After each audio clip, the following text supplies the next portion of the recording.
आज Doubtnut app download करें। Doubtnut पर अपने सभी गणित, रसायन विज्ञान, भौतिक विज्ञान और जीव विज्ञान के डाउट्स का करो सफाया। बस प्रश्न की फोटो खींचो, एक ही प्रश्न को क्रॉप करो और तुरंत वीडियो सोल्यूशन पाओ। अभी डाउनलोड करें। हेलो स्टूडेंट्स, एक क्वेश्चन है यहाँ पूछा गया है, शुद्ध एवं निर्जल एल्यूमिना से एल्युमिनियम धातु प्राप्त करने के विद्युत अपघटनीय सेल का नामांकित चित्र बनाइए तथा जब इसमें क्रायोलाइट एवं फ्लूस्पार नहीं मिलाया जाता है तो दो प्रभाव क्या होंगे। ठीक है, तो शुद्ध एवं निर्जल एल्यूमिना से हम एल्यूमिनियम धातु जो प्राप्त करते हैं वो विद्युत अपघटनीय विधि द्वारा प्राप्त करते हैं। तो उसका नामांकित चित्र यहाँ पर ये चित्र है विद्युत अपघटनीय विधि का। विद्युत अपघटनीय विधि,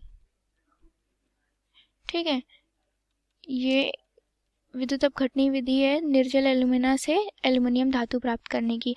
इसमें क्या होता है, ये विधि, इस विधि में हम शुद्ध एल्युमिनियम धातु प्राप्त करते हैं। इस विधि का नाम हॉल हेरोल्ड विधि भी है। इसे हॉल हेरोल्ड विधि कहा जाता है।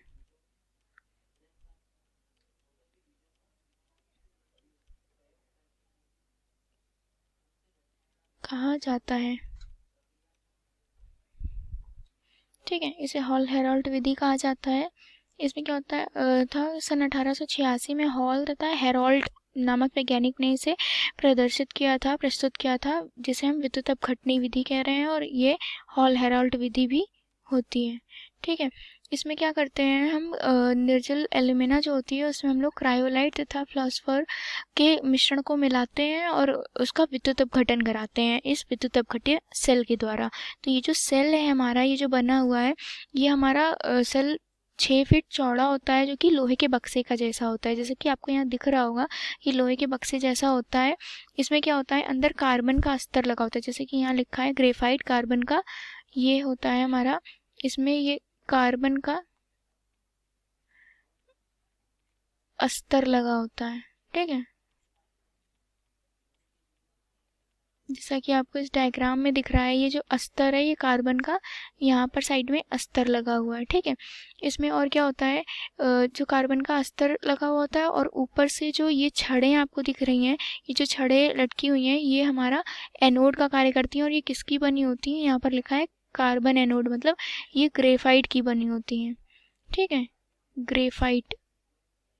ग्रेफाइट की छड़ें होती हैं ये, जो कि हमारे किस में डूबी हुई होती है, एल्यूमिना, निर्जल एल्यूमिना, पिघली हुई निर्जल एल्यूमिना होती है। और कौन सी, और क्या होता है, क्रायोलाइट और हमारा वो होता है फ्लोस्पार, इसमें डूबी हुई होती हैं ये छड़ें।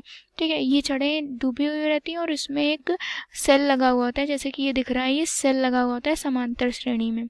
ठीक है, ये सेल जो होता है वो एक हमारे लिए संकेतक का कार्य करता है। तो इस सेल का उपयोग कब किया जाता है, ये जो सेल लगे हुए होते हैं इनसे एक लैंप जुड़ा हुआ होता है, और ये लैंप जो होता है एक संकेतक का कार्य करता है। इसमें क्या होता है, जब हम एल्यूमिना के मिश्रण को और फ्लैशपोर के और क्रायोलाइट के मिश्रण को जब इसमें डालते हैं, तो क्या होता है कि इसके प्रतिरोध, इस सेल का प्रतिरोध जो होता है वो बढ़ने लगता है, क्योंकि जो गलित मिश्रण है वो धीरे धीरे घटने लगता है। इस वजह से जैसे ही सेल से एल्यूमिना समाप्त होने लगता है वैसे ही वो लैंप जल जाता है, जिस वजह से ये मैंने कहा कि ये एक संकेतक का कार्य करता है। ठीक है, तो इस प्रकार हमारा जो एल्यूमिना होता है वो धीरे धीरे खत्म होने लगता है। तो क्या करते हैं कि फिर से इसे एल्यूमिना डाला जाता है, और तब तक डाला जाता है जब तक हमारी शुद्ध निर्जल एल्यूमिना से एल्यूमिनियम जो होती है गलित अवस्था में ना प्राप्त हो जाए। और जब गलित अवस्था में प्राप्त हो जाती है तो वो उसके सेल की तली पर जाकर एकत्रित हो जाती है, जिसे हम निकाल लेते हैं और उसका विद्युत अपघटन कराते हैं 875 से 900 डिग्री सेल्सियस पर। तो हमें एल्यूमिनियम धातु प्राप्त हो जाती है जो कि शुद्ध अवस्था में होती है। ठीक है, अब बात करते हैं, इसमें सेकेंड लाइन में पूछा गया है कि जब इसमें क्रायोलाइट एवं फ्लोस्पार नहीं मिलाया जाता तो क्या प्रभाव होता है।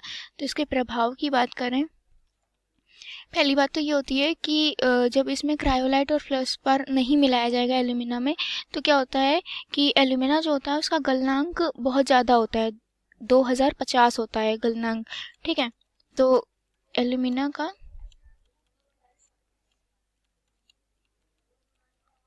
गलनांक उच्च होता है।